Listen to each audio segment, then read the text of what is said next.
Audio Jungle.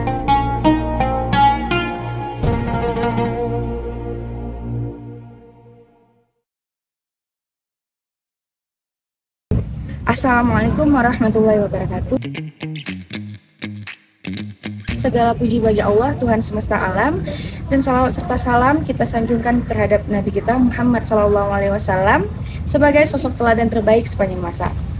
Teman-teman sekalian, pada kehidupan sekarang ini di zaman yang serba cepat dan juga penuh persaingan, kita sering melihat bahwasannya ilmu, tahta, harta, dan juga jabatan tidak selalu membuat seseorang dihormati, melainkan adab, etika, akhlak, dan juga karakter yang baik justru menjadikan seseorang mulia di mata manusia dan juga lebih tinggi di sisi Allah Subhanahu wa taala.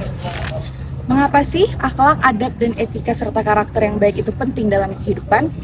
Mari sama-sama kita bahas terkait pentingnya akhlak, adab, dan etika serta karakter yang baik bagi kehidupan. Yang pertama ada akhlak. Akhlak adalah sifat atau kebiasaan baik yang telah melekat kuat dalam diri seseorang, bukan sekadar tindakan spontan tapi sudah menjadi bagian dari karakternya. Orang yang memiliki akhlak mulia akan tetap jujur walau tak ada yang melihat, tetap sabar walau sedang diuji, dan tetap dermawan walau sedang kekurangan. Yang kedua ada adab. Adab adalah tata krama dalam bersikap, berbicara, dan berperilaku terhadap sesama. Adab mencerminkan penghormatan baik kepada Allah, kepada orang tua, guru, teman, maupun kepada lingkungan sekitar. Dan seseorang yang beradab tidak hanya tahu mana yang benar, tapi juga tahu kapan dan bagaimana bertindak dengan tepat. Yang ketiga ada etika. Etika adalah pedoman moral dalam kehidupan sosial atau aturan tak tertulis yang menjaga keharmonisan di tengah masyarakat.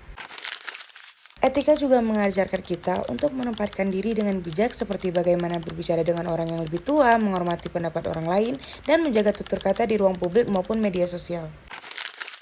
Yang terakhir ada karakter, di mana karakter adalah gabungan dari akhlak, adab, dan etika sebuah identitas yang menunjukkan siapa diri kita sebenarnya. Karakter sendiri tidak dibentuk dalam sehari, melainkan tumbuh dari kebiasaan, keteladanan, dan kejujuran terhadap diri sendiri.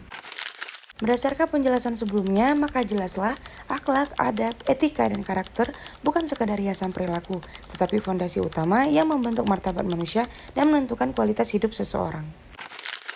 Allah Subhanahu wa taala menegaskan dalam Al-Qur'an surah Al-Qalam ayat 4 yang berbunyi wa innaka la'ala khulqin 'adzim, yang artinya dan sesungguhnya engkau Muhammad benar-benar berbudi pekerti yang agung. Ayat ini adalah bentuk pujian langsung dari Allah Subhanahu wa taala kepada Nabi Muhammad SAW karena akhlaknya, bukan karena ketampanannya, bukan karena kekayaannya, tapi karena budi pekertinya yang agung. Rasulullah SAW pernah bersabda, "Innama bu'ithtu liutammima mukarimal akhlak." Artinya, sesungguhnya aku diutus untuk menyempurnakan akhlak yang mulia. Hadis riwayat Ahmad. Bayangkan, misi besar Rasulullah SAW sendiri bukan sekadar mengajarkan hukum, tetapi menyempurnakan akhlak manusia. Artinya, inti dari ajaran Islam adalah membentuk pribadi yang berakhlak mulia. Mengingat kita hidup di era digital di mana interaksi manusia lebih sering terjadi lewat layar. Namun sayangnya, di dunia digital banyak orang yang lupa akan adab dan etika, mudah menghina, menyebar kebencian, atau menilai orang lain tanpa empati. Padahal, adab tetap berlaku baik di dunia nyata maupun di dunia maya.